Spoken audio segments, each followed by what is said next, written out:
a professora, doutora em Cultura e Sociedade pela UFBA, fugiu. Simone Brandão. De novo, Simone, acho que eu estou nervosa, eu sempre faço isso no início. Como examinadora externa, a professora Simone Brandão Souza, professora da UFRB, doutora em Cultura e Sociedade pela UFBA, atualmente desenvolve as pesquisas Garantia dos Direitos Sexuais das Mulheres Negras e Lésbicas do Estado da Bahia e o Mapa da Violência no Recôncavo da Bahia. Bom, como membro interno, a professora Rita de Cássia Aragão Matos, que é a professora do Pós-Cultura, doutora em Comunicação e Culturas Contemporâneas pela UFBA. Eu agradeço muitíssimo, já agradeço muitas vezes durante o nosso trajeto aqui, que eu sei que nós estamos vivendo momentos muito difíceis, né? E a gente se organizar, né? Organizar as nossas agendas, fazer esse trabalho, está sendo, às vezes, bem complicado. Agradeço a todos, a toda a banca, a todas as pessoas que estão presentes, pela generosidade de fazer esse encontro que a gente está vivendo aqui muito mais vivo, muito mais participante e muito mais legal mesmo, né? Acabávamos de conversar, eu e Simone antes, que a gente precisa falar as coisas, precisa falar de determinadas temáticas. Então, eu fico muito contente que a gente consiga realizar com êxito essa defesa, assim como Nayade trabalhou esse tempo inteiro com muita ênfase, com muita dedicação para fazer esse trabalho acontecer. Bom, então, começo já fazendo meu primeiro agradecimento, vão aparecer outros, né? E eu queria também fazer uma explicação de como funciona o exame. Claro que muitos de nós já têm isso de cor e salteado e decorado, né? Mas é importante até para as pessoas que estão nos assistindo, pessoas que têm interesse, que a gente faça, né, um pouco essa descrição para as pessoas se sentirem mais próximas do que está acontecendo. Então, primeiro, nós vamos ter a apresentação do trabalho com a duração de, no máximo, 30 minutos. Né? Depois, temos, uma praxe, a gente ter uma primeira participação, eu não gosto da palavra arguição, mas, assim, a primeira arguição, né, é a fala da professora Simone. Depois, a gente, Nayade, escolhe se ela quer responder logo ou ela espera a segunda arguição e responde conjuntamente.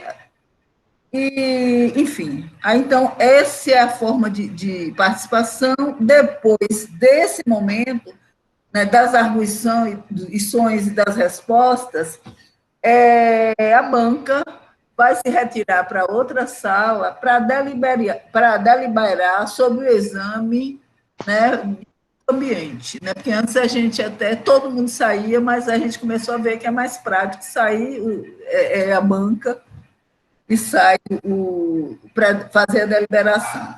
Depois a banca volta para informar o resultado da banca. Alguma dúvida? Alguém quer se esclarecer melhor sobre isso? Se não tiver dúvidas, eu passo já rapidinho a palavra à Nayade para fazer a sua exposição. Né? Então, fique à vontade. Boa tarde. Eu agradeço a presença de todo mundo aqui, agradeço muito a Rita, Simone, Linda, Eu acho que Rita está com a internet instável. Bom, eu começo dizendo... Cadê? Gael. Gael vai colocar a apresentação para mim. Esperando.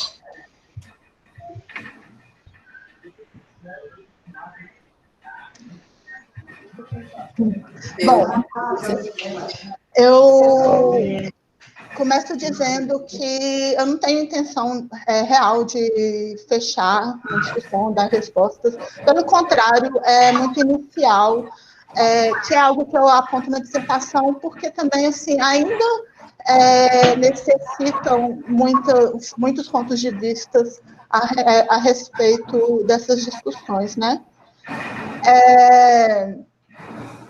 Então, um dos primeiros motivos que me trouxe para essa pesquisa foi as minhas percepções políticas sobre lesbianidades, quando eu li pela primeira vez o artigo da Adrienne Rich, o Heterossexualidade Compulsória e Existência Lésbica, e isso me trouxe várias percepções, e a partir daí eu procurei também outras leituras e comecei a ter uma vontade muito grande de discutir essas coisas que eu estava lendo, que eu comecei a perceber, e que, assim, eu percebia de uma outra forma, vamos dizer assim, eu percebia nos filmes, mas não dessa maneira de sistematizar mesmo, e em vários outros lugares, né? E, então, para mim, realizar essa pesquisa teve, de uma forma muito grande, uma importância pessoal de entender a mim própria, entender minha lesbianidade, como o mundo nos vê, né? Como nós somos vistas. Eu acho que também eu vejo como uma forma de compromisso a isso, essa minha percepção a mim, aos ativismos, e eu acho que foi também bom trazer essa discussão para o programa de cultura, porque é um programa que tem uma abertura a várias discussões e que eu acho que seria muito interessante trazer isso a ele e discutir cinema, sexualidade e lesbianidades. E também eu escolhi o cinema porque eu sempre tive essa ligação com a arte, interesse na arte, no cinema, sempre procurando produções que discutam esses temas. E, como eu falei, essa questão da emergência de diversos pontos de vista, né? Que eu percebi que o cinema, a discussão das lesbianidades no cinema brasileiro, em especial, requeria muito esse olhar. Então, bom, pode passar, por favor.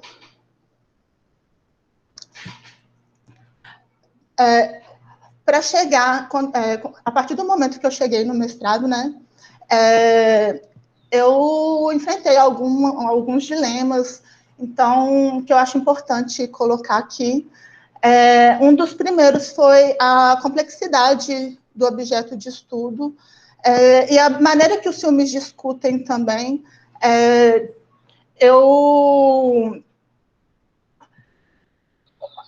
Embora eu traga no título a Confissão das Lesbianidades, eu senti que eu não podia fechar procurando personagens lésbicas nos filmes. Então, eu procurei o quê? Essa relação, esse erotismo entre as mulheres, que, na percepção de Lorde, não é só uma ligação sexual, né? Então, foi alvo de muitas discussões, tanto com a Linda Rubin, quanto no LIFE. Então, foi muito difícil. Até hoje, eu vejo assim, eu não sei se eu deveria abordar assim. Eu sempre evitava falar sobre que as personagens eram lésbicas, porque não necessariamente eu tenho essa percepção sobre elas, então eu procurei olhar dessa forma. E a minha falta de experiência, porque eu não venho da pesquisa, e eu me formei já tem muito tempo, tem 15 anos que eu me formei, eu fiz o TCC, mas, assim, foi outra pegada. Então, eu realmente, foi algo muito novo para mim, eu parti do zero, então foi um enfrentamento muito grande, eu tive dificuldade em relação a isso em todos os processos. Na construção do projeto, eu tive muita dificuldade, no desenvolvimento. Então, essa questão da falta de experiência foi realmente um dilema. E também porque a dissertação é um trabalho que requer tempo de escolha, de maturação, várias revisões e um engajamento muito grande. E a questão da bolsa teve um peso para mim, porque eu não recebi bolsa no primeiro ano, recebi no segundo. Então, eu tive que conciliar e procurar alguns trabalhos para poder me sustentar, para poder mediar isso. Então, foi um período que eu mediava muito tempo, que eu estava em função da pesquisa, em função de ganhar dinheiro, e que foi se acumulando nas outras etapas, que eu percebi que isso foi se acumulando, e aí veio a pandemia, né? Mas, enfim, eu acho que foi um percurso também muito importante, de muito aprendizado, que eu consegui desenvolver uma boa pesquisa, uma pesquisa que, pelo menos, assim, que eu dei todo o meu possível, toda a minha força nela, eu dei. E só para finalizar essa parte, eu gostaria de falar de algumas contribuições importantes que eu tive nesse período, que foi primeiramente, o curso de feminismo lésbico contemporâneo, que eu acho que foi, antes de eu entrar no mestrado que eu fiz, que eu acho que me trouxe muito conhecimento, várias autoras que eu não conhecia, o LIFE, o Grupo de Estudos de Lesbianidades, Interseccionalidades e Feminismos, que foi muito importante no meu percurso, que eu fiquei durante todo o percurso do mestrado, e que várias discussões, e foi muito importante. Linda, que me deu muita liberdade para eu discutir as coisas do jeito que eu acreditava, e, ao mesmo tempo, dando aquele eixo, sempre contribuindo. Simone, foi fundamental, eu agradeço muito, muito, Simone, por todas as nossas conversas, foi fundamental. Você pode ter certeza que não seria a mesma coisa se eu não tivesse esse diálogo com você, todos esses diálogos que eu tive com você. Carol Barreto, que eu fiz estágio docência, que foi muito importante, aprendi muito, é uma pessoa que admiro muito também, e Graciela, que eu fiz uma disciplina sobre o feminismo decolonial, e que me abriu outra janela, que a partir daquilo que eu comecei a ler aqueles textos, aqueles artigos, eu comecei a enxergar várias de minhas angústias, e naquele mesmo momento eu falei, não, eu quero trazer isso para a minha pesquisa. E então, vou começar falando um pouco de colonial. Pode passar, por favor. Bom, o decolonial ele apareceu nos últimos anos como uma forma de questionar o pensamento hegemônico como consequência da colonização, né? Então, ele foi importante nessa pesquisa para adicionar a dimensão racial, que muitas vezes fica apagada na perspectiva de feministas lésbicas brancas, e ampliar as percepções sobre como as colonialidades atuam nos filmes. Então, eu vi como também uma possibilidade de exercitar uma pesquisa procurando dar visibilidade a pensadoras do sexo feminino, a sapatonas, a autoras de perspectivas negras, autoras negras, né? E eu trago Cláudia de Lima Costa, Silvia Kuzikank e Audre Lorde, porque elas trazem críticas à academia sobre invisibilização de debates que não são, que questionam a hegemonia, criação de cânones acadêmicos, a homogeneização de discussões feministas. Então, assim, eu trago elas como uma justificativa também para essa minha fundamentação teórica. E, ok, pode passar. Pode. Eu chamo a minha fundamentação de epistemologias sapatonas, porque eu vejo como uma aclamação, uma busca pelas teorias discutidas a partir do ponto de vista dessas pensadoras, os questionamentos, as experiências, as partilhas. Então, eu quis colocar as lesbianidades no centro do debate e como uma forma também de ampliar as nossas vozes, fortalecer a luta pelas libertações contra os conhecimentos hierárquicos modernos. E a Tânia Saunders, ela escreveu o artigo Epistemologia Negra Sapatão como vetor de uma praxis humana libertária, que foi publicado na Periódicos, no dossiê que foi editado também por Simone, Sapatão Revolução, e então ela propõe a lésbica negra como um ponto de partida para desafiar as forças hegemônicas. Então, eu acho importante trazer essa referência dela para falar desse título que eu trouxe para o capítulo. E uma das principais autoras que eu percebi, um dos principais conceitos, na verdade, que eu percebi ao longo da pesquisa, não foi algo que eu percebi de maneira direta, foi o conceito de erótico de Audre Lorde. Eu comecei a perceber que como que eu usei, além de usar o termo, mas como que esse conceito aparecia de forma não somente direta, mas de indireta também, nas minhas escolhas e como eu vejo isso. Então, Lorde diz que o erótico é uma fonte de poder que reside no interior de cada uma de nós, que corresponde à mutualidade, à intensidade do compartilhamento profundo com outra pessoa. Ela fala de uma conexão criada pela partilha do gozo físico, emocional, psíquico, intelectual. Ela compara escrever uma poesia maravilhosa a fazer amor amor ao sol contra a mulher, como definição de erótico. Então, ela tem essa percepção do erótico como também uma forma sexual, mas não apenas, ela expande essa percepção que ela tem do erótico. Outra autora é Adrienne Rich, que traz o conceito de heterossexualidade compulsória e existência lésbica. Ela coloca a heterossexualidade como uma instituição política que retira o poder das mulheres. Eu não vou me aprofundar muito nessas autoras, que ainda tem um bocado de falar. A Wittig fala do pensamento straight, ela diz que a heterossexualidade ordena todas as relações humanas, produções de conceitos, subjetividades.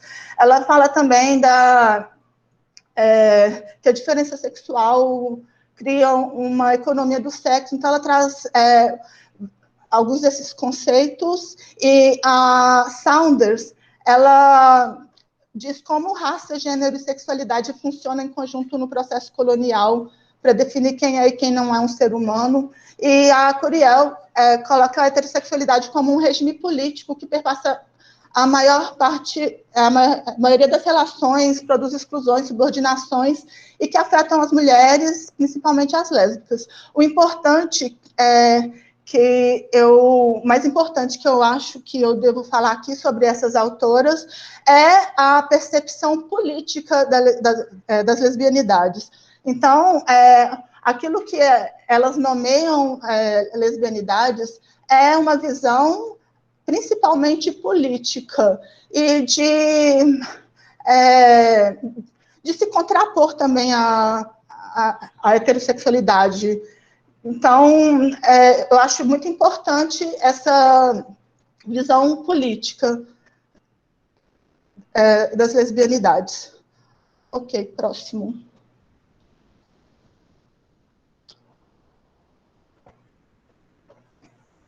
Então, eu parti de um banco de dados para fazer a pesquisa, porque por essa minha percepção de que ainda faltavam pontos de vista, eu queria enxergar um pouco melhor o que foi o cinema, como que o cinema tratou essas personagens, como foram feitas essas questões ao longo da história, porque era uma coisa que alguns trabalhos traziam isso, mas que eu acho que ainda precisava entender um pouco melhor. Então, eu fui atrás de quantos filmes eu achei possível encontrar. Eu escolhi esses filmes pensando de uma maneira muito ampla no erotismo entre mulheres, que muitas vezes é uma insinuação, que é o caso, por exemplo, de Poeira de Estrelas, que não tem realmente uma relação, não tem olhar, tem, sei lá, uma cena de ciúmes, então é muito sutil. Então, dessa forma ampla, eu encontrei 65 filmes, mas eu fechei, próximo, por favor, eu fechei o corpus, a análise nos filmes após a retomada, que é um período que tem uma queda no cinema durante o governo de Fernando Collor de Mello, com desincentivo de diversas leis para a cultura. Então, teve um desmonte na cultura no governo de Collor. E, após ele,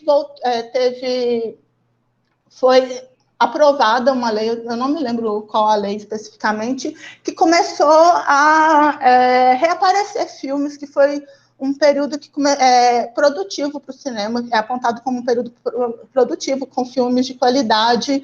E então, peraí, tá. Nesse período, eu encontrei 24 longas-metragens. E que dão centralidade à discussão do erotismo são 8. E 7 dirigidos por mulheres, 16 por homens, e uma parceria, e 21 ficções. Triangulação, eu retiro o conceito de uma tese de Paulino, que fala sobre as personagens que se relacionam com uma mulher, mas que aí se relacionam também com um homem em algum momento do filme, antes ou depois, enfim. E esses filmes que têm triangulação, 2 foram dirigidos por mulheres e 10 por homens, e uma parceria. Eu acho importante trazer esse dado mais ilustrativo, mas eu acho importante trazer. E eu cheguei nesses filmes de maneiras muito variadas. Eu encontrei alguns trabalhos que citavam alguns filmes. Eu recebi colaborações em um grupo do Facebook que não existe mais na real, que chamava Cine Sapatão. Então, eu perguntei, várias meninas indicaram filmes que eu não tinha ainda encontrado. Aí, revistas, pessoas que me indicavam. As principais formas foram realmente alguns estudos, e aí eu procurei organizar esses filmes naquele banco de dados que eu passei. Ok, pode ir para a próxima. Certo. Então, eu chego a minha pergunta é como as identidades das lésbicas são construídas e reconhecidas nos filmes produzidos pelo cinema brasileiro a partir da retomada. E de todos esses filmes que eu recolhi, os escolhidos para análise foram esses 5: Como Esquecer, Flores Raras, Nós Duas Descendo a Escada, O Perfume da Memória e As Boas Maneiras. E eu acho importante também apontar que o primeiro filme desse período, que é o que entra na análise, Como Esquecer, ele foi lançado em 2010, ou seja, o período da retomada é entre 95 e 98. E só em 2010, um filme centraliza o meu recorte para a análise foi filmes que centralizam a discussão no debate sobre lesbianidades. Então, só a partir de 2010 que é produzido um filme dentro desse recorte. E eu ainda tinha 8, na verdade, que centralizam, mas 3 eu escolhi não incluir, porque eram produções com outros países. Então, eu preferi centralizar nos realmente feitos totalmente no Brasil. Próximo, por favor.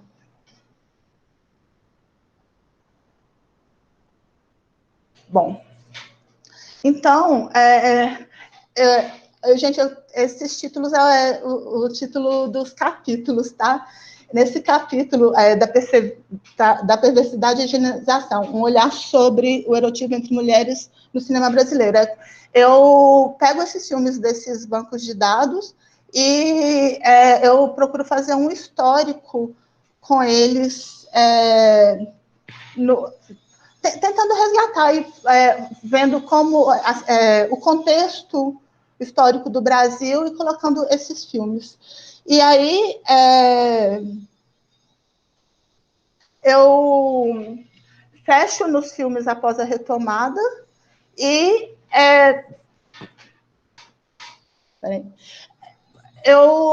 primeiro eu analisei esses filmes, cada filme separadamente. E chegou um momento que eu senti que não estava conseguindo desenvolver, e eu até comentei com Linda, comentei com Simone, falei, eu vou mudar essa estrutura desse capítulo, elas não façam isso.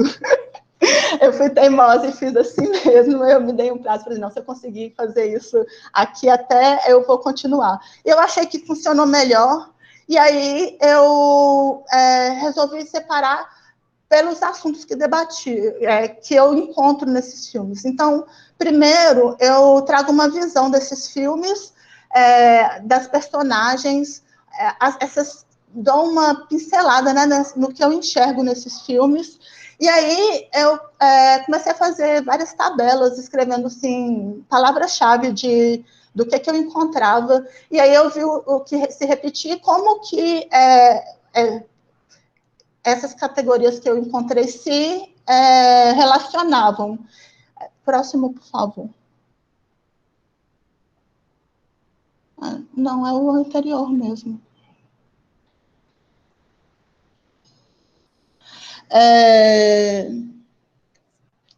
Então, eu cheguei a como as identidades lésbicas são construídas. Não, desculpa, eu passei aqui, cadê? Os contornos normativos expressos na higienização das personagens. O perfil social, as relações sociais, expressões de sexualidade. Então, eu percebo que esses filmes são bastante higienizados, são personagens brancas, de classe média, ricas, não discute realmente de maneira clara as lesbianidades, assim, as relações são naturalizadas, não tem uma discussão de violência sobre lesbianidades em nenhum deles, e elas não são nomeadas. Isso é algo que me chama muita atenção, que essas personagens, a sexualidade não é nomeada. É naturalizada como se fosse algo totalmente tranquilo e aceito, e que, assim, acaba apagando um pouco essas discussões, né? Coloca como algo muito tranquilo, que não é uma realidade na maior parte das lésbicas. E o segundo que eu encontrei, que me chamou a atenção, que tem em todos os filmes, é a expressão do discurso do amor romântico, que é muito voltado para aquele amor normativo, e assim, um amor muito forte, muito que como se fosse a maior história que uma pessoa poderia viver, mas também a maior tragédia, porque esse discurso do amor romântico é muito ligado ao sofrimento. Então, tem em várias cenas, tem alguma ligação com o sofrimento das personagens. O próximo, por favor. Então, eu trago alguns dos filmes, eu não coloquei todos os filmes aí, mas os que eu considerei mais emblemáticos. Então, você vê que são a personagem principal, Júlia, ela é branca, ela é professora universitária, e então, assim, os amigos dela também têm esse mesmo perfil social. Eles se diferenciam um pouco dos outros, porque ela tem uma rede de amizade, isso é um pouco raro nos filmes, mas essa primeira cena a gente vê ela viajando com a namorada dela, então ela está feliz, bem corada e saudável, né, com a aparência massa, feliz, mas aí, o filme é sobre a recuperação dela nesse término. Então já aparece uma personagem ranzinza, mal-humorada, muito chorosa, sempre em sofrimento, ela se machuca propositalmente, ela diz que dialoga com a morte, mas é um filme que também traz uma sensibilidade para a personagem, que discute a subjetividade da personagem com maior profundidade, diferente de muitos filmes também que discutem a temática. O próximo. Bom, e aí Flores Raras, a gente... É um filme com personagens que tem assim, uma relação que a gente vê mais patriarcal, que tem uma que é mais mandante, e ela se relaciona com duas mulheres. Gente, eu vou dar uns spoilers aqui, tá? Contém spoiler. Então, ela tem essa relação de que ela é mais firme, é mostrada como uma figura mais forte, e as namoradas são mostradas como figuras frágeis.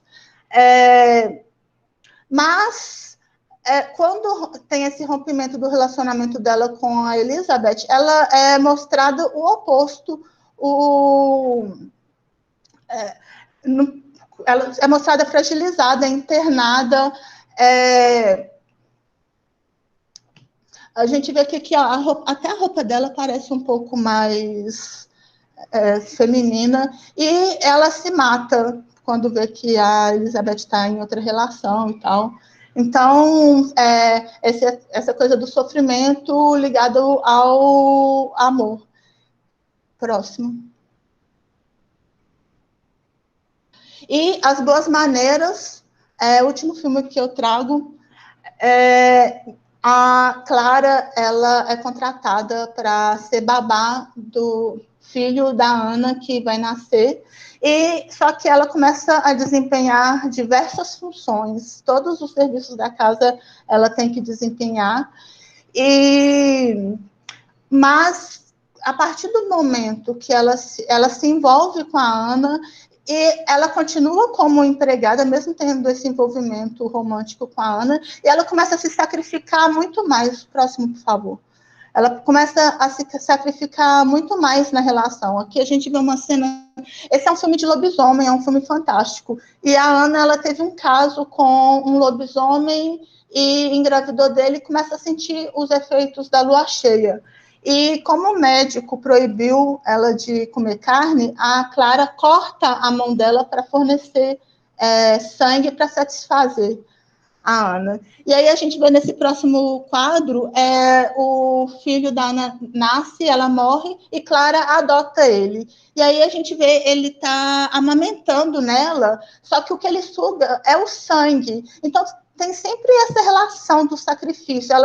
O sacrifício que ela fazia pela Ana, ela começa a fazer pela criança.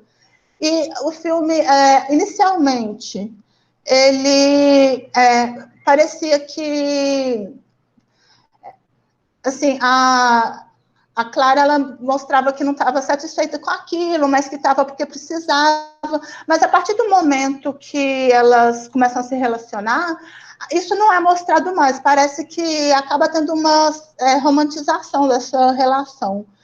E, no final, a criança lobisomem mata um amigo, e aí a vizinhança vai atrás dele para linchar ele. E os dois ficam encurralados no quartinho, e o filme acaba assim, eles encurralados. Então, assim, mais uma vez, essa história, além do cuidado, que ela tem que se voltar para o cuidado, mostra essa personagem, que é uma personagem negra, nessa posição de cuidado, e uma série de posições de sacrifício por uma mulher branca que é vista como frágil, o tempo todo colocada no filme como frágil, como uma pessoa que precisa de cuidado, e a outra personagem é uma pessoa que essencialmente cuida, que se sacrifica e que morre em nome desse sacrifício.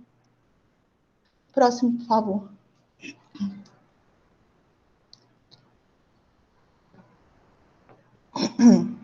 Então, eu concluo que uma das minhas conclusões a respeito desses filmes pode ser tomada é que o ambiente higienizado proporcionado às personagens, o contexto que elas estão inseridas, isentam a produção de discussões políticas sobre as lesbianidades e evitam levantar bandeiras, e as experiências, os corpos, os significados do erotismo entre mulheres nesses filmes são essencialmente higienizados e homogeneizados. Não tem diferenças de perspectivas, de narrativas, muitas coisas em comum entre esses filmes, muitas visões em comum entre esses filmes, e inseridos em normas coloniais, essa coisa da norma de ser uma personagem branca, são personagens femininas, tem essa coisa esse discurso do amor romântico, são inserções de normas coloniais, e também o amor romântico ligado ao discurso de violência e depressão, porque é uma coisa que os filmes para mulheres tem sempre essa coisa do romantismo, da melosidade, mas quando é sobre as lesbianidades, tem essa violência também, mesmo que de forma sutil, que não se diz essa violência é porque essa personagem é lésbica, não é uma violência direta, mas que também pode funcionar como uma punição para as lesbianidades, para ser lésbica, uma punição no contexto do filme. E, para finalizar, eu gostaria de dizer que eu tenho consciência que é um trabalho que precisa de lapidar. A análise, eu acho que eu poderia desenvolver melhor, mas que eu acredito que é também um trabalho importante. Eu acredito que eu trouxe muitas novas perspectivas em relação ao cinema, nesse sentido de que realmente é um estudo inicial, é um estudo que não teve tantos trabalhos com que eu pudesse me apoiar que falassem sobre lesbianidades no cinema. Eu encontrei alguns, claro, eu cito na dissertação, mas que eu não tive esse apoio tão forte como outros trabalhos que já têm muito mais referências. E, para finalizar, finalzão, eu gostaria de fazer uns agradecimentos rapidinho, assim, porque são pessoas que foram importantes também nesse processo. A Camila, que fez a revisão, a Tamires, a Aline, Jay, Mona, que me ouviram ontem, maravilhosas, deram uma super força. Vocês estão fodas, eu amo sapatão, gente, vocês não têm noção. Gael, meu amigo também, que me deu uma força tremenda, que está aqui passando também. Em todo o processo, ele e Monique, minha amiga, também sempre me fortaleceram. As meninas que eu conheci na disciplina de decolonial, maravilhosas, sempre fortalecendo também, são fodas. Aline, amiga, sapatona, Ariana, o curso Dialogando sobre Feminismo Lésbico da Ana Carla, que foi muito importante, mesmo nesse processo final, teve vários diálogos interessantes. O Maracatu, Vento de Ouro, que era um ponto assim, de respiro para mim, que eu amo demais. As meninas estão aqui, algumas também são maravilhosas. Eu agradeço muito por ter tido essas mulheres aqui. E a minha mãe também, que foi fundamental para eu estar aqui, que sempre, sem ela também eu não estaria aqui. E, enfim, as sapatonas todas da minha vida, vocês são maravilhosas, gente. Obrigada, obrigada pela presença, amigos e todo mundo.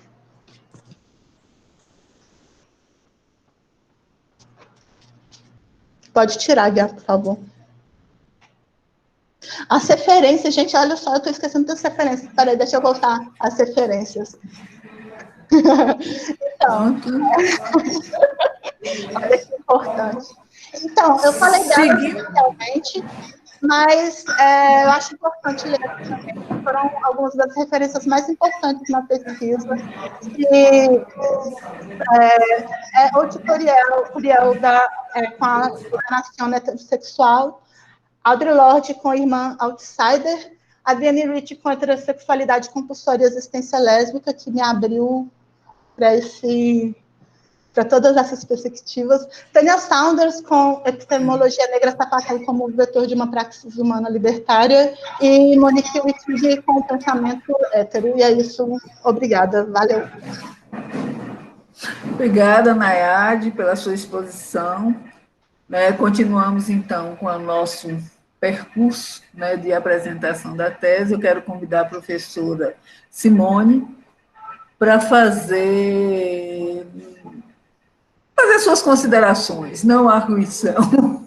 A arguição é uma palavra muito forte. Então, por favor, Simone. Bom, boa tarde a todas, todos e todes, né?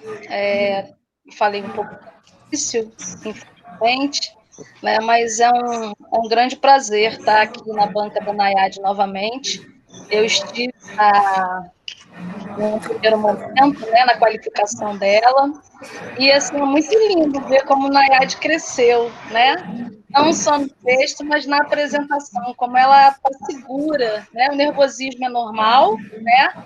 Mas hoje eu ouvi uma coisa muito interessante numa banca que eu participei, que é a fala de um amigo querido, professor aqui da UFRB, sobre uma estudante, ele também orientou, que o nervosismo, ele mostra, né, a implicação de quem está escrevendo, de quem está apresentando, né? Porque quando você está implicado também naquela temática, né, você tem uma preocupação muito grande com aquilo que você está trazendo, né? E eu acho que o estudo de Nayade é um estudo com implicação, né, desde sempre, né? Ela é uma mulher sapatona, né? E ela fala, né, da lesbianidade, né? Ela vai falar dessa existência a partir da lente do cinema, né? Então, eu quero agradecer, né, mais uma vez a Nayade pelo convite, a Linda também, né? Então, assim, principalmente por ser um momento, né, de conclusão da produção, né, de um conhecimento sobre um tema que nos é tão caro. Eu, como uma mulher lésbica também, né, eu não tinha falado isso ainda, né, mas eu gosto sempre de falar também, de me colocar nesse lugar como uma mulher lésbica, porque tanto quanto Nayade, isso é um posicionamento político nosso, né?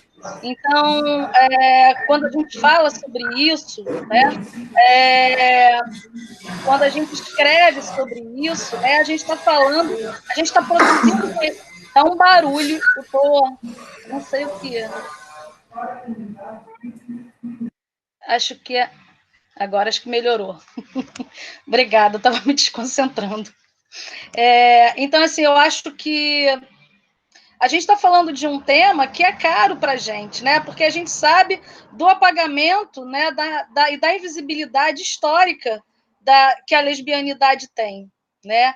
E as produções, né, sobre lesbianidade, a gente sabe do epistemicídio também que ocorre, né? A gente sabe o quanto falaram sobre nós a partir de um olhar masculino, muitas vezes do gay, né? Então, a gente vê, eu fico muito feliz de ver como as produções sobre lesbianidade têm crescido, né? E crescer, né? E a gente vê esse crescimento nesse momento, né, de tanto obscurantismo, de um conservadorismo extremo, né? De tanta violência, de tantos atitudes, né, ações de ódio, né, contra os corpos que são dissidentes, né? Então, escrever sobre isso, produzir conhecimento sobre isso, e estar numa banca que discute a lesbianidade, né, eu acho que é muito importante, né, porque a gente está aqui se colocando contra esse epistemicídio, mas também como resistência, né, a essas mortes, a esses atravessamentos dos nossos corpos, né, que nos tiram mesmo a vida, né, que nos tiram o direito de amar em público, né, de demonstrar os nossos afetos. Então, estar nessa banca é extremamente significativo, né, para mim, enquanto uma mulher lésbica militante, né, e acredito que para a Nayade também. Então, o trabalho dela também tem esse peso, também tem essa importância, né, de estar discutindo a lesbianidade nesse momento, né, sendo, portanto, uma produção que amplia, né, a nossa epistemologia, né, nossa construção epistêmica, né, da construção da epistemologia sapatão, né, como a Tânia Saunders fala, né?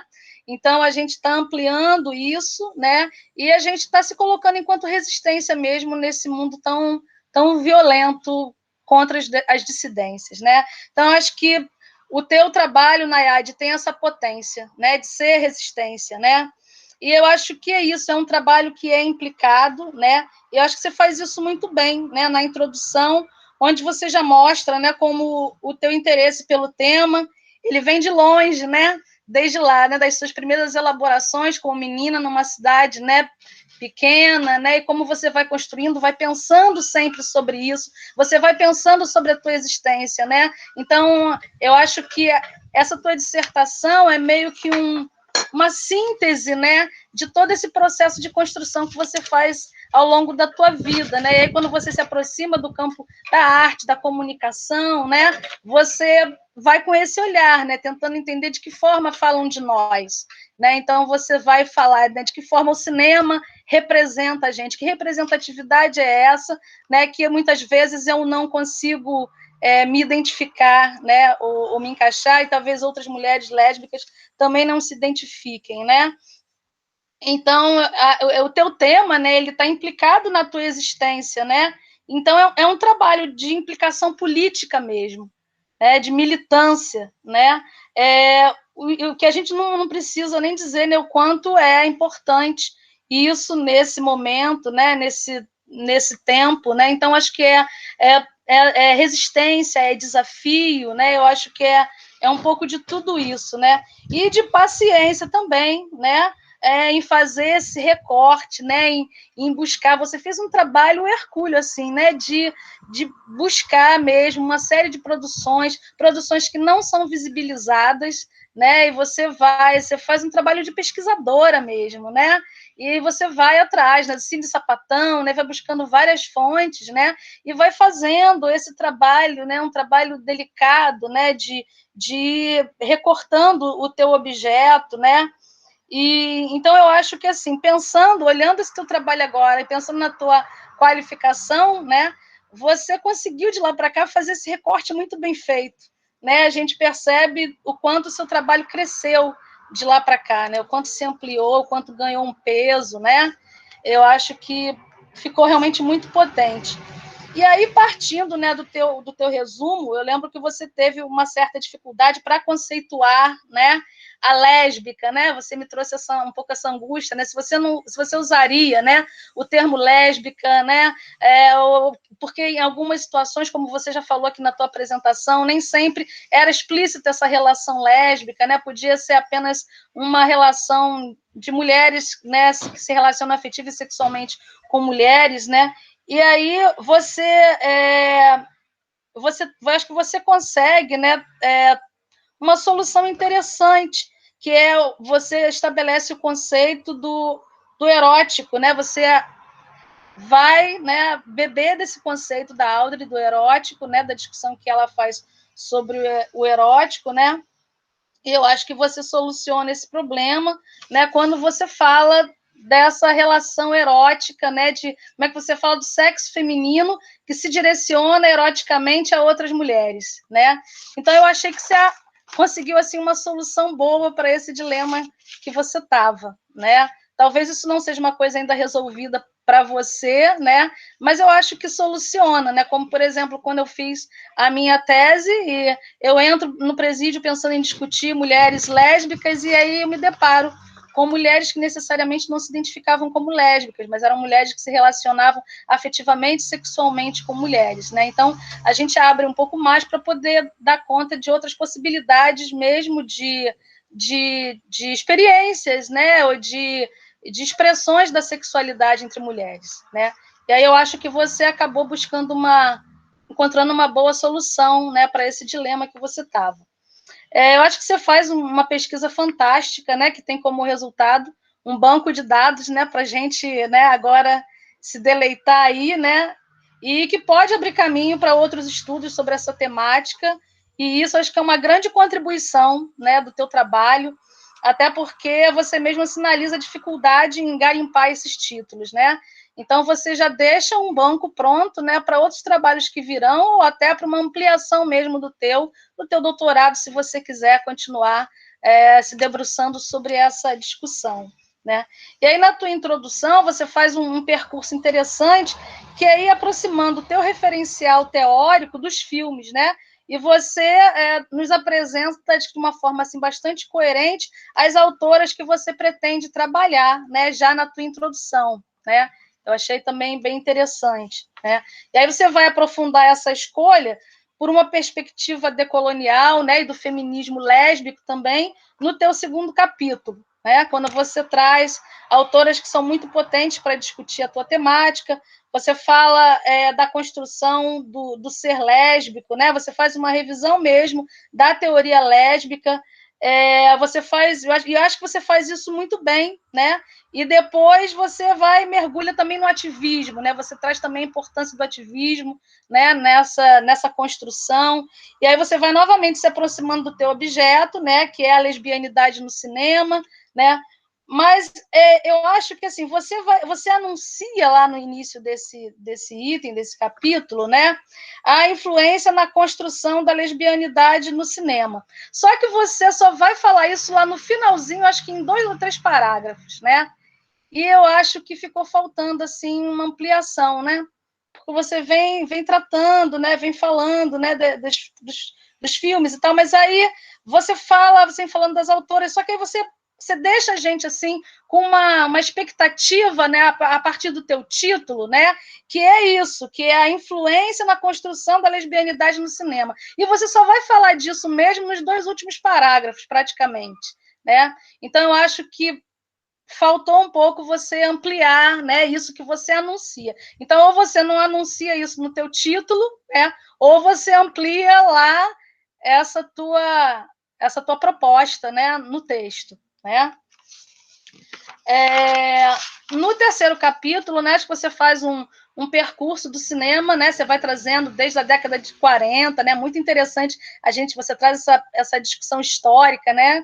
Que é super necessária para a gente entender e ver como vai transicionando, né, essa imagem das mulheres, né, no cinema, né, a lesbianidade no cinema, né? Mas você não faz só isso, você vai fazendo uma crítica também em relação a esse cinema, né? A forma como ele se constitui na relação com o capitalismo, né? Processo de contrarreforma, né? Enfim, da renovação conservadora, né?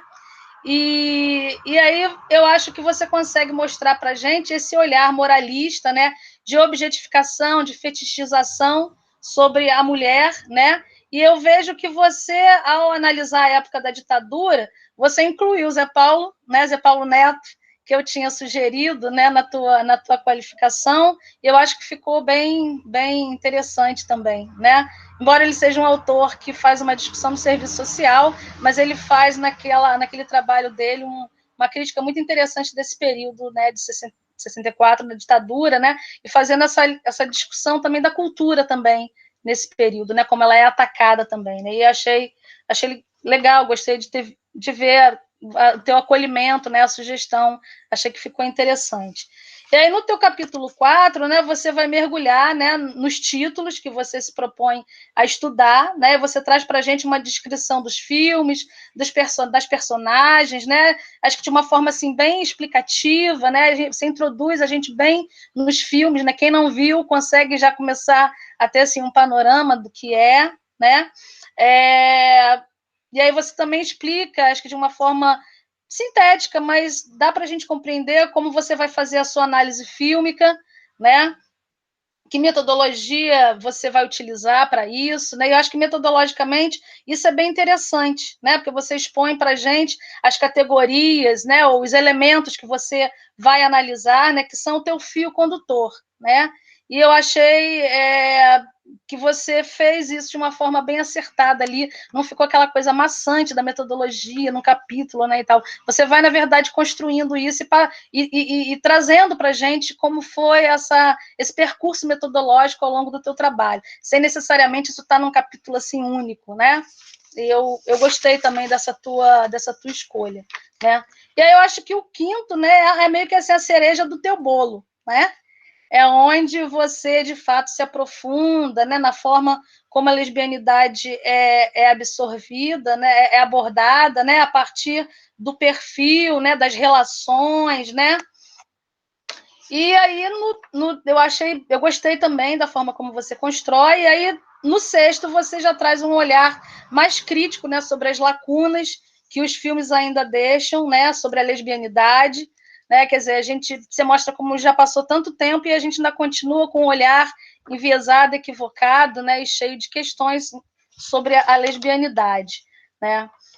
Eu só queria entender por que você separou essa análise da análise do capítulo anterior, né? Porque eu acho que poderia estar junto, né? Você deixa duas categorias, na verdade, para tratar no sexto, que você poderia ter tratado lá no outro, na medida em que você faz mesmo método, você vai separando por filme e discutindo. Eu não sei se você achou que ficou muita coisa num capítulo, e aí você resolveu dividir, eu queria entender por que essa divisão. Ou se é uma questão mesmo em relação às categorias que você, de alguma maneira, acha que não se enquadravam ali, eu queria entender por que você faz essa separação do quinto e no sexto, né? Já que é a grande análise assim, dos filmes mais contemporâneos, né? Eu acho também que em relação à questão racial, né? Eu acho que eu já tinha colocado um pouco isso para você na qualificação, eu acho que merecia um maior aprofundamento, né? Especialmente se a gente pensar no racismo que estrutura a nossa sociedade e que está tão explícito nos filmes, né? Então, eu acho que o teu trabalho deixa um pouco a desejar nessa questão, na discussão da questão racial. Você até traz Lélia Gonzalez, né? Você faz um esforço, né, de abordar, mas realmente você passa mais tangencial essa questão racial, né? E eu acho que valeria a pena sei se um item, mas um aprofundamento dessa discussão, dessa análise, né, dos filmes. E eu acho que é o que acontece quase que em todo trabalho, né? A tua conclusão faltou fôlego, né? Eu acho que você acaba fazendo meio que um resumo, né? Você analisa um pouco, né? Mas você mais faz um resumo do que foi o teu trabalho, do que você talvez se implique naquela análise, né? Eu queria ver mais a Nayade ali, o pensamento da Nayade também, não só uma reprodução novamente das autoras que a Nayade trabalhou, né? Eu acho que você tem bagagem para isso, eu acho que você tem condição de se colocar mais ali, né? Quer dizer, é um trabalho implicado, mas que você acaba, na tua conclusão, não se implicando tanto. Né? E eu senti falta da Nayade na tua conclusão, uma coisa mais propositiva, sabe? De pensar, sim, você fez essa crítica toda, e aí? Né? E daí? Né? O que mais? Né? Então, acho que é isso, não tem que ter medo, acho que você tem que se colocar ali, colocar o teu posicionamento também em relação a isso, né? Colocar o teu olhar para além das autoras que você trabalhou, né? No mais, te dar os parabéns, né? Dizer que enfim, eu gostei muito do trabalho, né? Como eu falei antes, acho que você amadureceu muito o teu objeto, né? A forma como você trabalhou tudo isso de uma forma muito madura. É claro que sempre dá para ampliar, para pensar outros vieses, né? Ter outros olhares sobre isso, mas no mais eu me senti assim bastante contemplada com a tua proposta, né? Com o que você objetivou discutir, né? Eu fiquei muito feliz com o teu resultado, né? E eu acho que isso aí, é o caminho ao doutorado, né? Continuar, ampliar essa discussão, né? E a gente continuar construindo essa epistemologia sapatão, né? Eu acho que a gente tem um trabalho aqui que vai ser uma referência, tá bom? Obrigada, Nayade, pela confiança, Linda Rubim também, né? Agradecer pelas trocas também possíveis durante o processo de construção.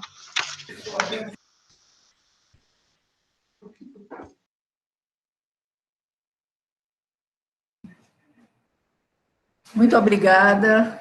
Estão ouvindo? Obrigada, professora Simone, pela sua visão, animação assim, de falar desse tema, entendeu? Que para nós é sempre muito legal ter você nas bancas. Então, isso significa que vai ser convidada várias vezes novamente. Bom, então, Nayade, eu queria te perguntar, né, se você quer responder já, Simone, algumas coisas, ou você deixa para o final, a gente passa para a Rita e faz a resposta conjunta. Por mim, tanto faz. Não tem... Quer que eu responda agora? Eu acho melhor depois. Você que decide. Posso dar sugestão? Tem questões muito próximas também da de Simone, não é? Tá. Não tem muita coisa, não. São também algumas observações pontuais. Então, se na época pegar Beleza. também, pode ser? Tá bom, tudo bem. Seguimos. Eu também quero agradecer a Nayade e a Linda pelo convite, não é? É uma oportunidade para mim de fazer uma leitura de um texto sobre um tema com o qual eu não lido, não trabalho exatamente. Então, acho que é sempre uma grande oportunidade, não é? Como a Simone colocou, para que a gente amplie esse diálogo, para que a gente tenha contato com outros olhares, com outras sensibilidades, com outras possibilidades de compreensão.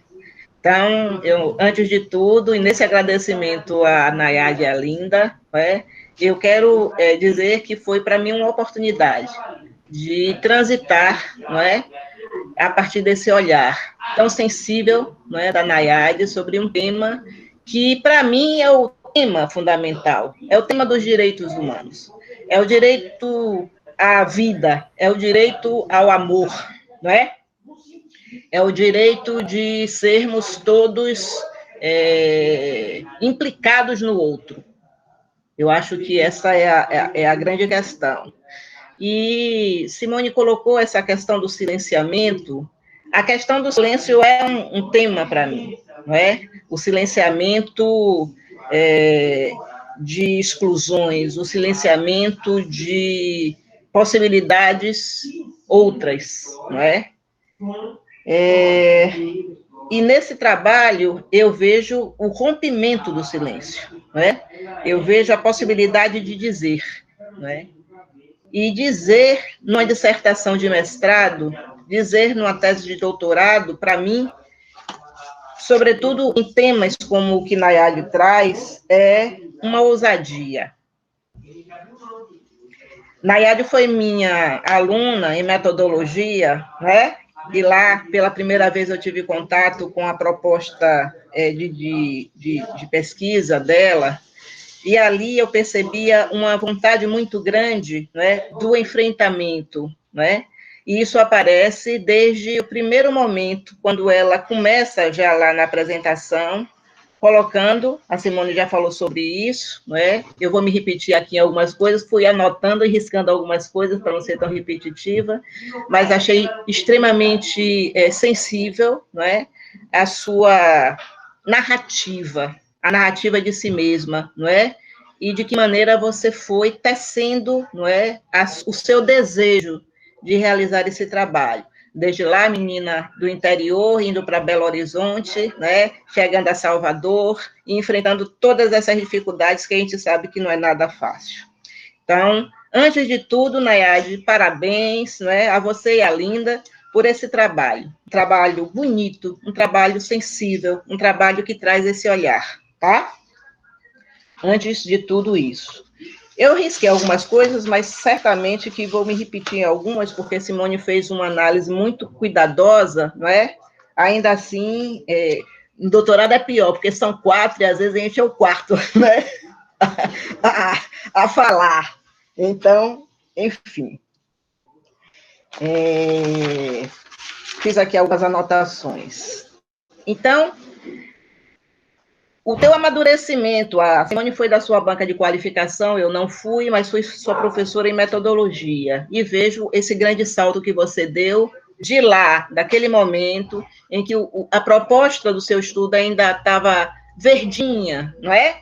Para esse momento da tua defesa. Então, um trabalho, né, enfim, árduo, cuidadoso, e certamente, não é? O papel de Linda e de Simone e das pessoas que estiveram nessa empreitada com você foi de fundamental importância. Então, a segunda questão, observação, é a sua coragem com relação a esse mergulho nesse tema de pesquisa que é você. Eu sempre digo assim, olha, fazer uma pesquisa, principalmente mestrado e doutorado, não é nada fácil, né? E quando a gente não tem tanta paixão pelo que a gente estuda, torna as coisas ainda mais difíceis, não é? E embora, claro, aquela questão, não é, da vigilância, como dizia Bourdieu, né, essa vigilância epistemológica que tem que acompanhar o pesquisador, isto não impede a paixão pelo objeto, não impede a paixão pelo tema, não impede o mergulho, né, no estudo que você está fazendo. E acho que você consegue esse equilíbrio. Aqui e ali eu farei algumas observações com relação a essa paixão, né, que aparece aí no seu trabalho, e eu acho que são questões que você pode refletir sobre, não é? Não te impediu de fazer um bom trabalho, mas que você pode refletir sobre, e eu vou já dizer por quê. Para não esquecer e para não deixar de ser a chatinha, não é? Dizem que essa observação é a observação do baixo clero, mas eu sempre faço. Eu sei que é o momento da redação, tem muita correria, tem muita coisa, mas para entrega, faz uma revisãozinha linguística, não é? Para não deixar passar algumas coisas que eu sei que é por conta da pressa, não é? Da redação, tem que defender, tem a data e tal, mas não deixa entrar, né, no banco de dissertações e teses com essas coisinhas, principalmente várias palavras que vêm juntas e deveriam ser separadas, não é? Alguns verbos que são confundidos com substantivo e assim por diante, né? Presta atenção nisso. Bom,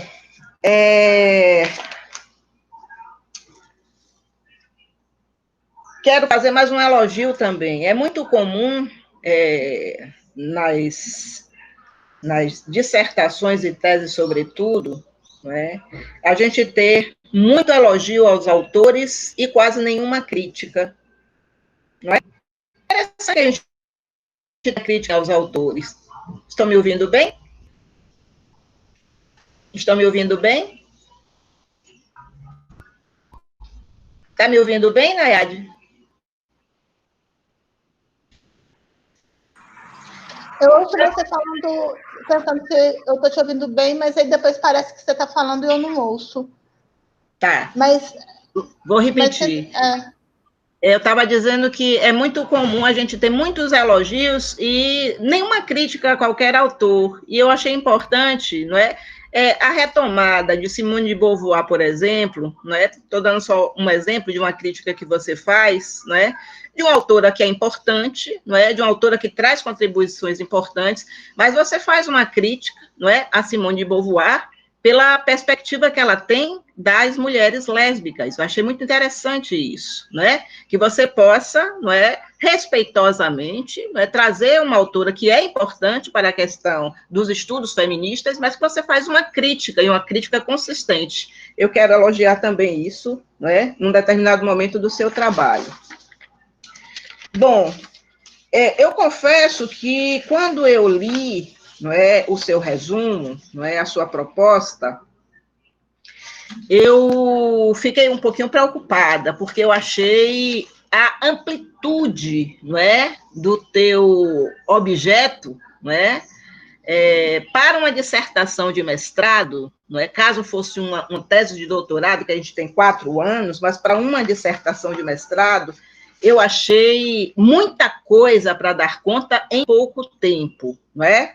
E lá nos objetivos você diz, analisar as construções dos personagens nos filmes indicados, de acordo com a sua posição na narrativa, perfil psicológico, perfil social, interação com outras personagens, entender como os filmes analisados rompem ou reforçam estereótipos e que significados atribuem a mulheres que se relacionam eroticamente com outras mulheres, discutir a construção das lesbiandades nos filmes, de acordo com as contribuições de teóricas feministas, lésbicas e decoloniais, fazer o percurso histórico sobre o homoerotismo entre mulheres no cinema nacional. Então, eu lembro que nas nossas conversas lá em metodologia, a gente sempre dizia assim, olha, prometa aquilo que você vai poder entregar, não é? Na hora que a gente promete, não é? Nós estamos dizendo, eu estou me colocando a responder estas questões, certo? E aí, eu acho que você, de certa maneira, cumpre a sua promessa. Só que você cumpre, e aí eu queria que você respondesse, ou comentasse, melhor dizendo, não é? A Linda disse, não é uma arguição, é uma conversa, não é? São questões para você pensar, inclusive, em trabalhos futuros, não é? Mas você faz uma opção por uma análise mais panorâmica, não é? Quando, não é possível, não é, você fazer uma opção, ao menos a partir de determinados aspectos, em um mergulho mais profundo, não é, sobre determinadas promessas que você faz. Então, a Simone falou sobre a questão da racial, não é? Então, está aí. Ela também falou sobre a questão dessa descrição, dessa retomada desse debate sobre a trajetória desse discurso, não é, das mulheres lésbicas no cinema. Então, você menciona, você fala sobre, mas você não chega a aprofundar, não é, essas questões. Então, você faz uma opção por uma análise mais panorâmica, não é? Uma vez que você prometeu bastante coisa aí nos seus objetivos, tá? Então, queria que você, inclusive, né, é possível fazer uma defesa disso, foi uma opção da pesquisadora, tranquilamente você pode falar sobre isso, não é?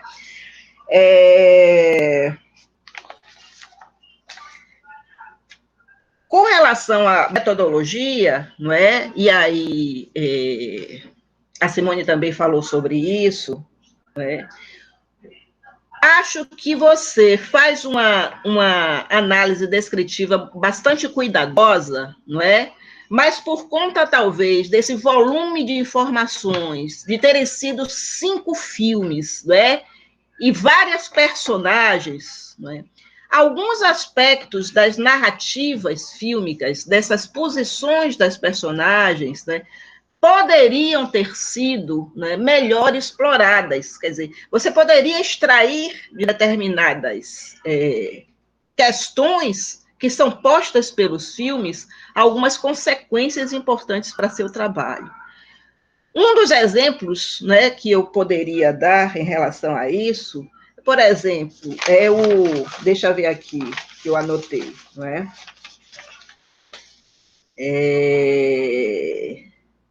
As Boas Maneiras. O filme As Boas Maneiras e a figura de um menino que é um lobisomem, que suga o peito de uma mulher e extrai sangue. Eu fiquei pirada com isso. E o que é que ela vai me falar sobre isso? Não é? Então, é uma coisa que... E aí, reforçando o que Simone falou, certamente você pode, não é, em trabalhos futuros, talvez numa tese de doutorado, pensar, não é, em extrair, não é, dessas marcas, não é, do texto, não é, algumas consequências importantes para a sua análise, não é, sobre as posições dessas mulheres, as posições dessas personagens. Vou ficar somente em 2 exemplos, não é? No filme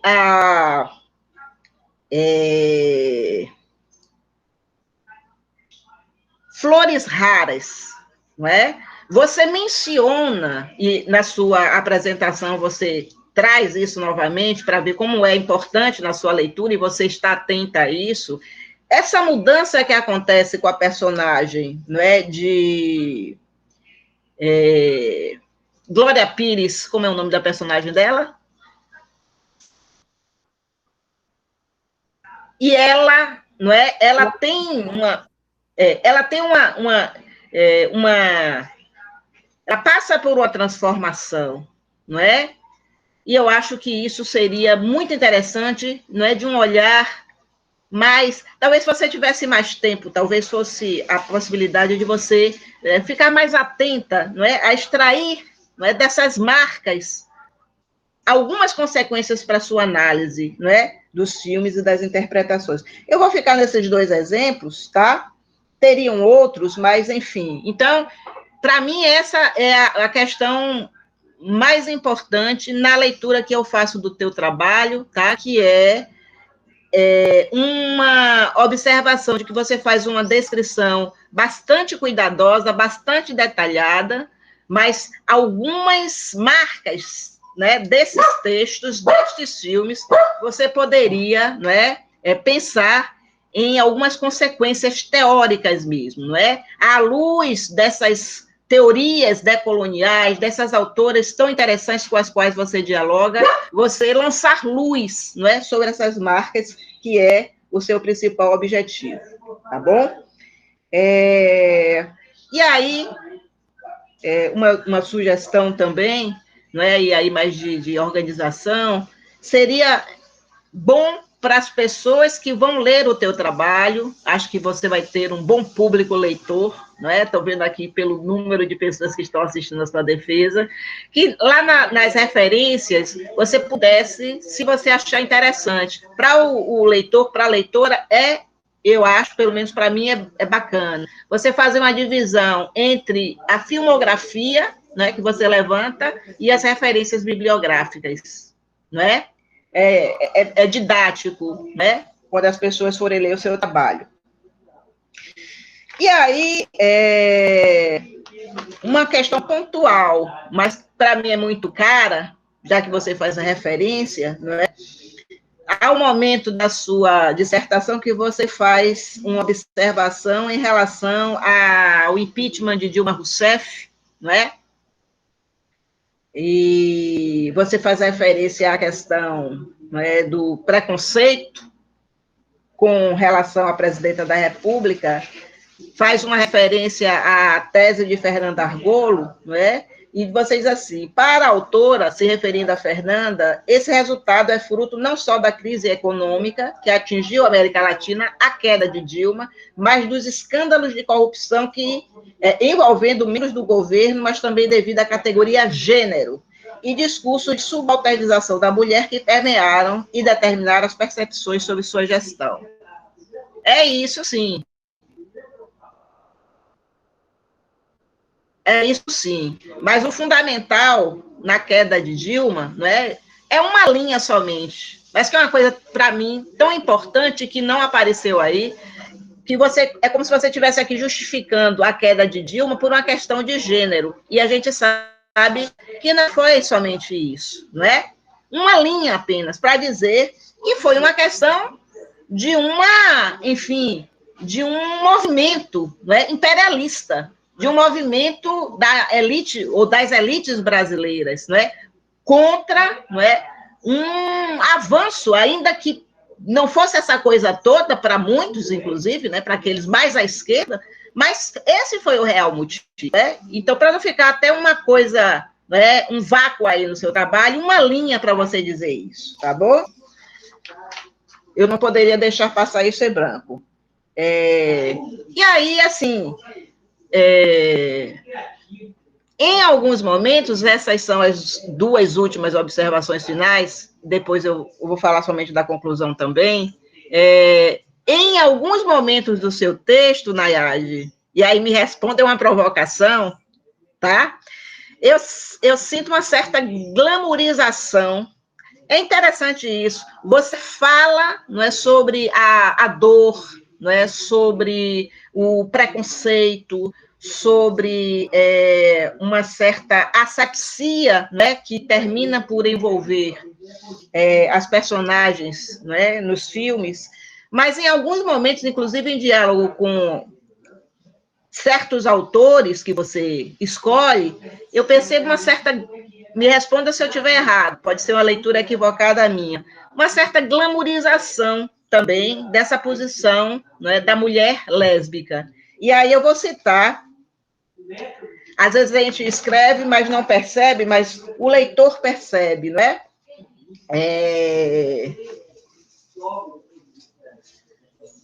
Eu retirei um pedacinho aqui do seu texto para falar sobre isso.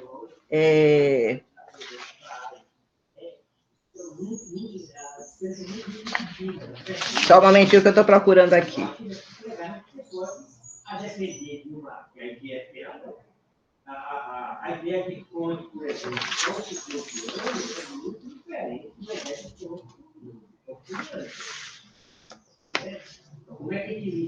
Mas ela não respondeu. Como é a sala de aula? Os alunos se envolvem. Eu achei uma outra observação, vou fazer para depois encontrar a glamorização. Tem exatamente o contrário, não é? As relações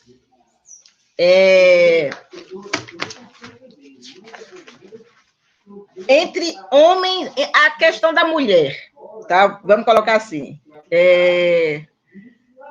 Às vezes eu acho que você é muito pessimista com relação a algumas mudanças no universo das mulheres, e aí das mulheres e suas relações com homens. Vou dar um exemplo, citando você.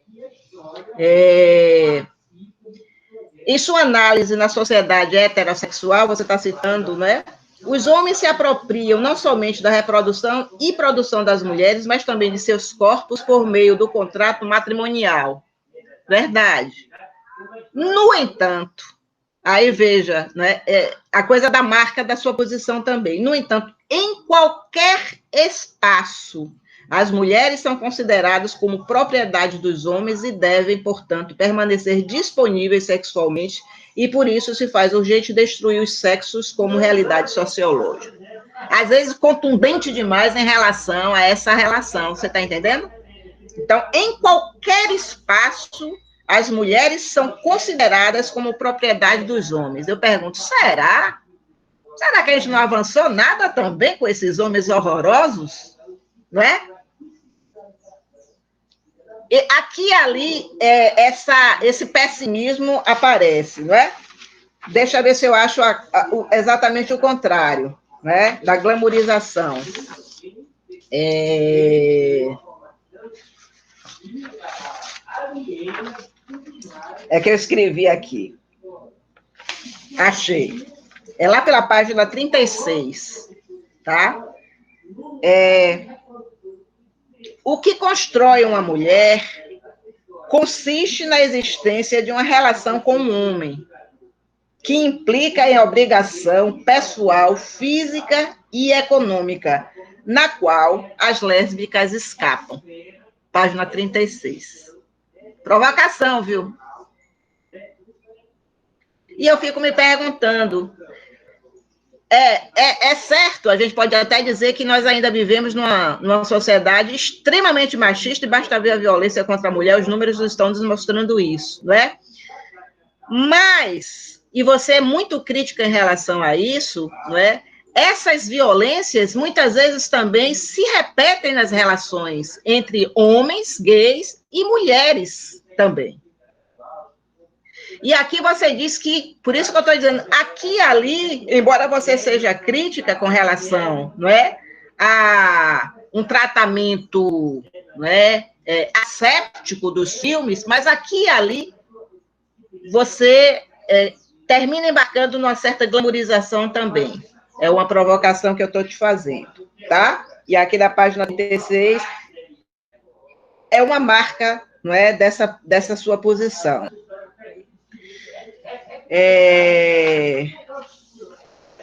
Muita coisa que Simone já colocou.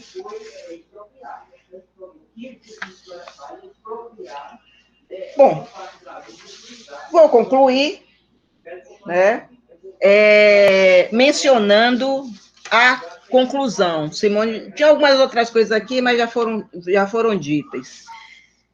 A conclusão é o momento mais, eu acho assim, mais singular para o pesquisador, a pesquisadora dizer, não é, o que é que ela pensa, não é, a quais conclusões ela chegou, quais foram os limites e possibilidades do seu trabalho, não é?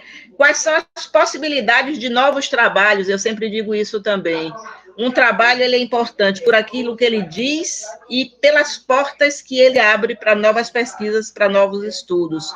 O seu trabalho é muito interessante também nesse sentido, né? Porque abre muitas portas, abre muitas possibilidades para novos trabalhos.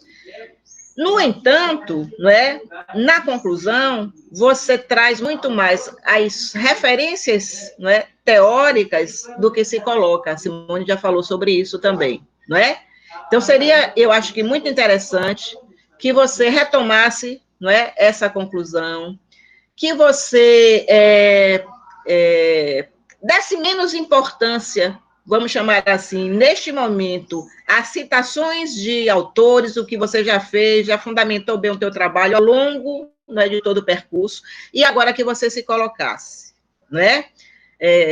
Clarice Lispector dizia, ou nos diz, né, que mergulhar, né, para dentro de si é descer até o mais profundo e voltar com as mãos vazias. Às vezes a gente tem essa sensação, né? Ao final de uma pesquisa.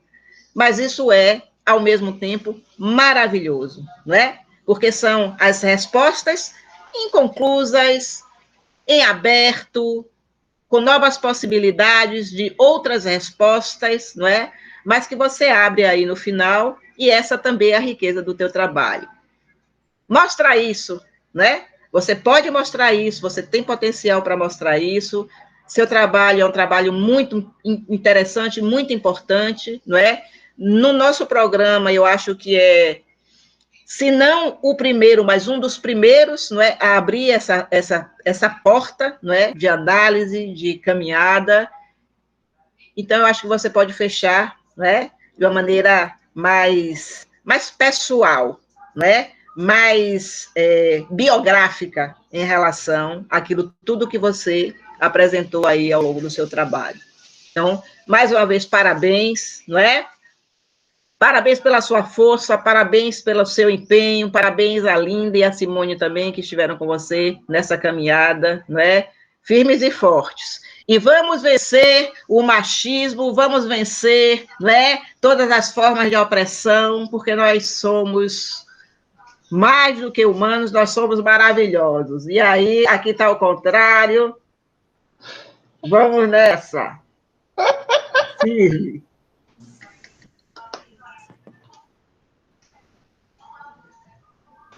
Bom. Isso aí, Linda. E aí, eu posso já responder? Linda, o microfone está fechado.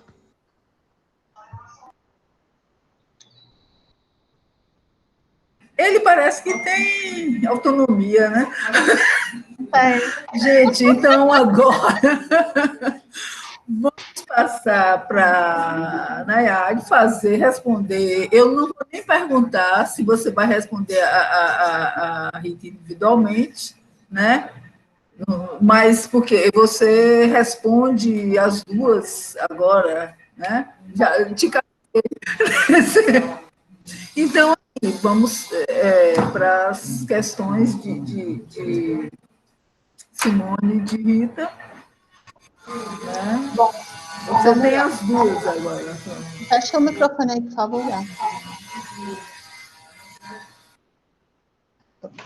Então, essa questão da influência que Simone diz, e que Rita fala também, de que eu percorro, né, eu não me aprofundo, mas falo desses filmes de uma maneira abrangente, falando assim do histórico e tal. Eu penso que eu sentia falta de entender esse panorama mesmo, de como se deu essa construção. E então eu fiquei muito curiosa em buscar fazer essa linha, buscar essa linha de como que acontecia isso. E eu acho que é isso, que eu tive que fazer uma escolha nesse momento, que ou eu fazia esse percurso, ou eu aprofundava nessas discussões. Eu até procurei assim, trazer alguns filmes que eu achei importante trazer, falar deles, mas eu estava assim, muito assim, querendo entender mesmo esse percurso do que foi esse cinema, porque eu não via muita sistematização disso nos outros trabalhos. Então, foi muito, assim, uma curiosidade minha de como faria isso e que aí eu decidi fazer esse percurso.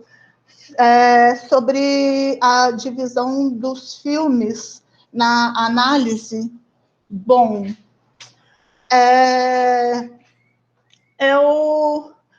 eu acho que eu via que tinha alguns diálogos, né, nessa questão de como eu dividi os capítulos.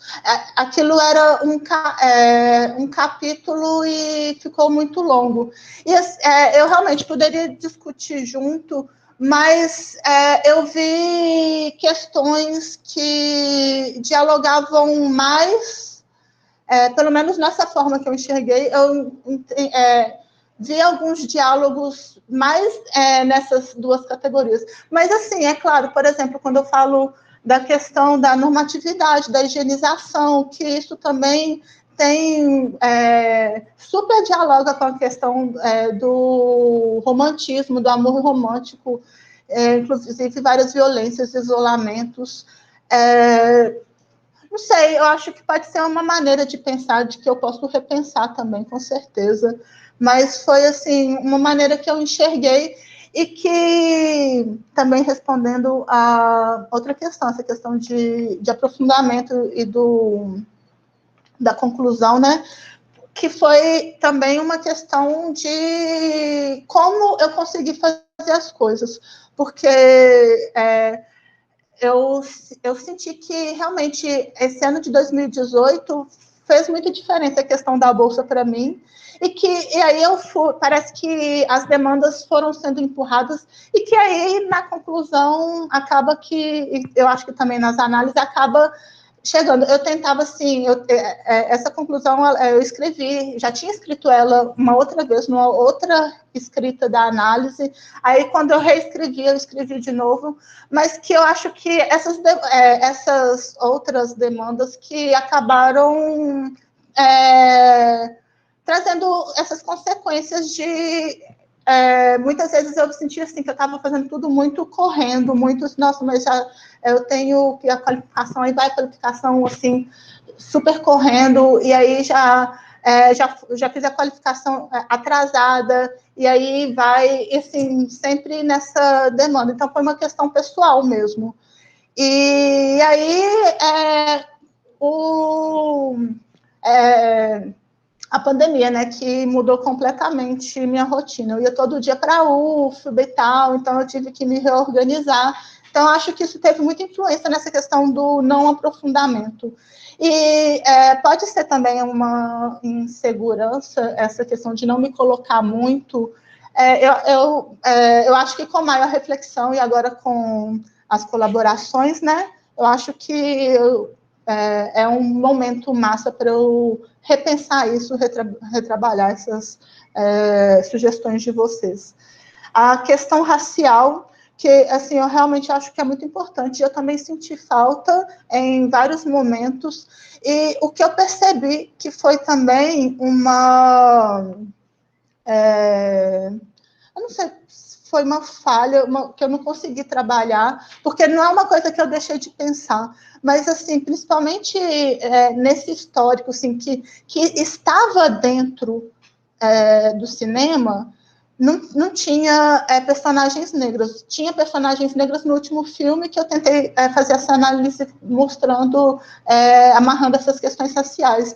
Então, eu tinha que trabalhar pelo silêncio, pela não presença. Eu acho que eu tive dificuldade em relação a isso, porque também, assim, eu estava fazendo essas discussões que eu trouxe, mas aí, assim, o silêncio, eu não conseguia achar como trabalhar isso dentro daquilo que eu estava discutindo. E, assim, eu sei, depois, bem no final, eu li até um artigo que fala justamente do silêncio como categoria e tal, só que também já era num prazo muito final, e depois, assim, depois eu quero dar uma olhada de novo, mas que eu acho que foi isso, foi a minha dificuldade de trabalhar a ausência dessas personagens, que foi o que me trouxe essa falha, principalmente.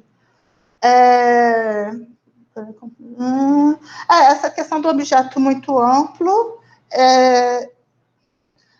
eu concordo com você, eu acho que tinha várias questões que eu queria olhar ali, e aí eu tento fazer esse percurso, né, que eu acho que é um pouco que eu respondi mesmo, de tentar olhar pelas poucas referências que eu tive também, assim, referências dentro do cinema. Eu uso alguns, mas, assim, eu encontrei muito poucas pesquisas que realmente falam sobre as lesbianidades no cinema. É quase sempre sobre homossexuais, às vezes coloca LGBT, mas que realmente não está discutindo lésbicos. Então, foi essa questão de querer olhar, talvez também, assim, não sei se a inexperiência também pode, mas que, assim, essa vontade de entender, assim, de uma maneira ampla, não sei se de olhar de todo para conseguir depois recortar, aprofundar, sabe?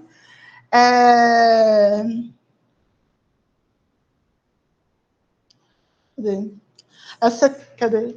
Peraí. Críticas importantes que Rita fez. Essa questão da glamorização da lésbica e do pessimismo em relação ao homem é uma perspectiva que eu trago de Wittig, que também o Curiel trabalha isso, que, não sei, eu acho que, assim, talvez algumas escolhas de palavras deixem muito acirrado, mas eu penso que eu olho como, assim, uma estrutura mesmo de poder. Claro que não as categorias mulher e homem, as sexualidades, nada disso é homogêneo. Então, classe social são uma série de implicações que dizem o lugar que essas pessoas ocupam. E isso, todas essas implicações, os contextos que mulheres e homens e pessoas negras e brancas que influenciam esse lugar que elas ocupam e consequentemente, essas violências que elas sofrem. É claro que isso não é uma coisa que é definidora assim para todo mundo, mas que eu vejo como uma estrutura que influencia ainda no funcionamento da sociedade, mas que implica de diferentes maneiras em diferentes pessoas. E, com certeza, as violências...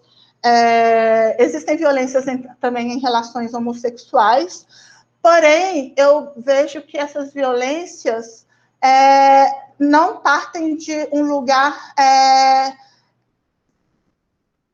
estrutural em relação ao gênero, que é essa questão do poder masculino sobre o feminino, o poder dos homens e das mulheres.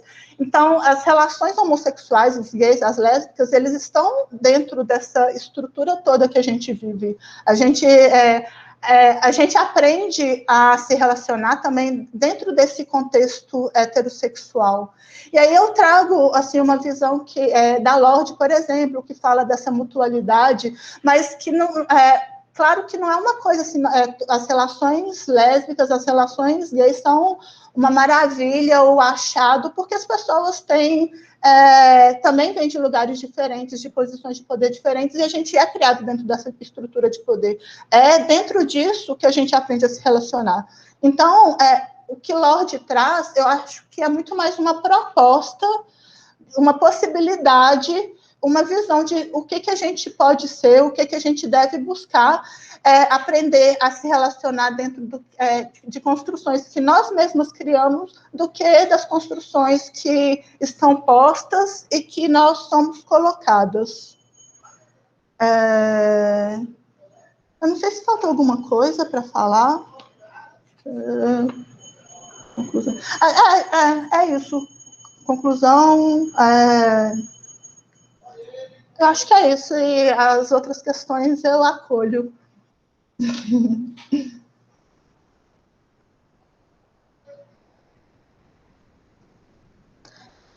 E abre o microfone de Linda Rubi, por favor, Gael. Estou dizendo que ele tem autonomia, eu preferia que ele fosse mais, né, dependente.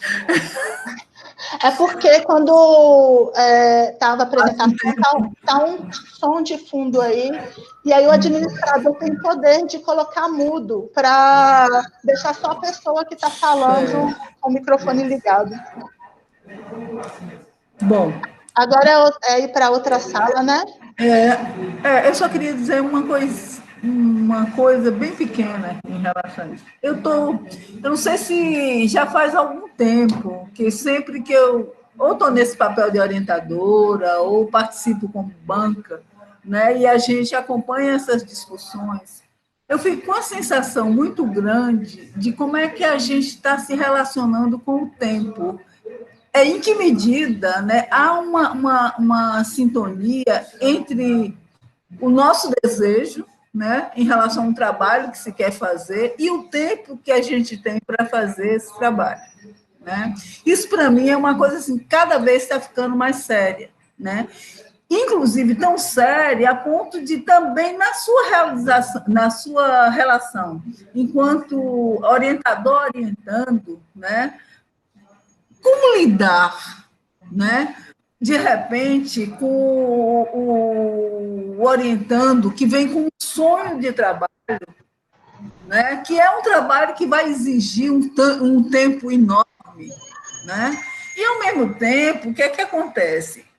Principalmente no aluno de mestrado, quando ele chega, a gente dá uma necessidade muito grande de ter notícia do ativismo de Nayade, ter notícia da relação que tem com a universidade, né? E mil outras coisas. Qual é o momento, a rigor, né? como é que a gente se... quais são as exigências possíveis da gente centrar o aluno, né, no trabalho que ele tem para realizar, quando a universidade, principalmente alunos que eles são recém-chegados à universidade praticamente, né, fizeram a graduação, como é que a gente lida com isso? Eu fico vendo, por exemplo, pegando esse exemplo do Nayad, a quantidade de participações, a quantidade de texto, a quantidade de coisas importantes, interessantes, né? Mas, assim, e a quantidade de pesquisa que se tem para fazer, né? Tem para fazer uma redação. Eu não estou brincando, não. Isso aí, enquanto vocês falavam, eu fiquei pensando muito. Será que a gente vai ter que organizar essas orientações, entendeu? Muito assim, com a vinculação total ao texto, como é que a gente faz com os outros desejos, né? Eu não queria deixar passar isso, porque é uma coisa que está me incomodando muito, há muito tempo, né? Que é até que quais são as possibilidades de ingerência, você fazer cortes, você, né, deixar o aluno ali, a relação ser uma pesquisa que tenha que ser feita, né? Se essa pesquisa também, para fazer essa pesquisa, você precisa esses caminhares também fora são importantes para isso. Eu tenho isso hoje como problema, né? Tenho realmente como problema, e eu penso que a pós-graduação, os cursos, as instâncias que se envolvem com pesquisa, são um pouco isso. Porque, de repente, quando você vê, 2 anos faz isso, né? Enfim, é um pouco isso. Eu acho que a gente agora vai fazer uma discussão mais, né, na outra sala e depois retorna, né, para esses resultados. Me ajuda, Laísa.